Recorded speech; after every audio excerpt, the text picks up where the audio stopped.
hyena crossing in front of us, heading in the direction of where that leopard was calling and where the alarm calls for those guinea fowl were coming. So I thought it would be a good idea just to try and follow this hyena for a bit and just see where it takes us.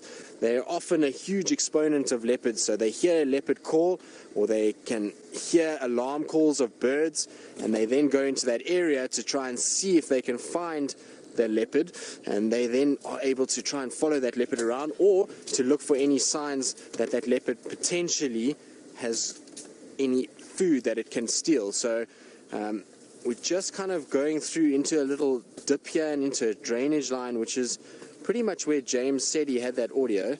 So trying to keep up with this hyena is not easy through this.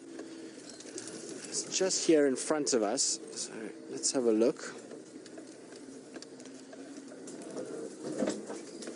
Kind of zigzagging its way through. It keeps getting behind the trees, so just try to see if we can get around. There we go. It should be coming out shortly. So you can just see it moving through there, and you can see it's got its head down. It's busy sniffing quite a bit, so it almost looks like it's on the trail of something. It could obviously be another hyena that it's smelling. There could be a multitude of different things, but it is highly mobile and moving straight towards where James had that audio. So I'm hoping that the hyena will lead us to this leopard. That would be a stroke of luck if it does, that's for sure.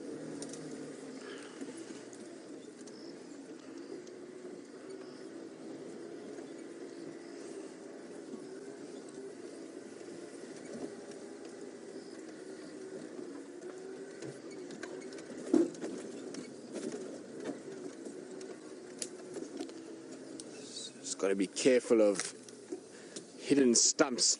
Now with the grass growing a little bit after the rains, not as easy to see some of these stumps that hide out and lurk in the bush. So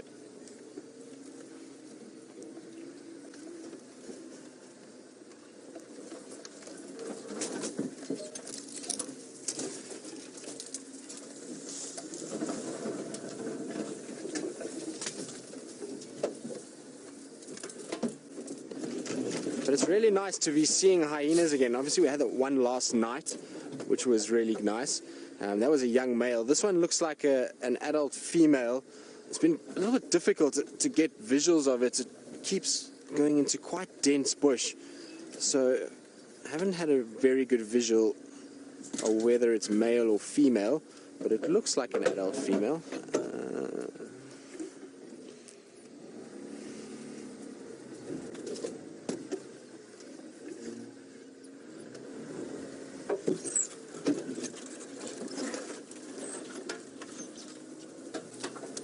So I believe a lot of you are just as excited as I am about this hyena, and the fact that we've actually gotten to see it.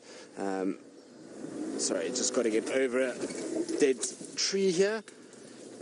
So while we're off-roading, I believe some of you have asked about plants, and some of these trees that we drive over are quite common trees that are actually in no way does it damage them. They generally young trees that are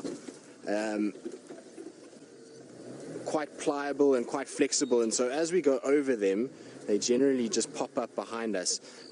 There are certain species of trees, just careful there, Jandre, we're going to try and fit ourselves through here.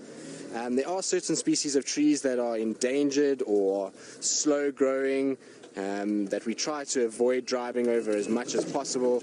Obviously we're trying not to damage the environment too much, but things like bush willows, which is the tree that we're going over now, they're very pliable when they're young. They're not endangered in any way, and so going over them actually doesn't harm them too much. They tend to pop up behind us as we go through, but I'm not sure if we're going to be able to follow any further. We've gone into quite a deep ravine,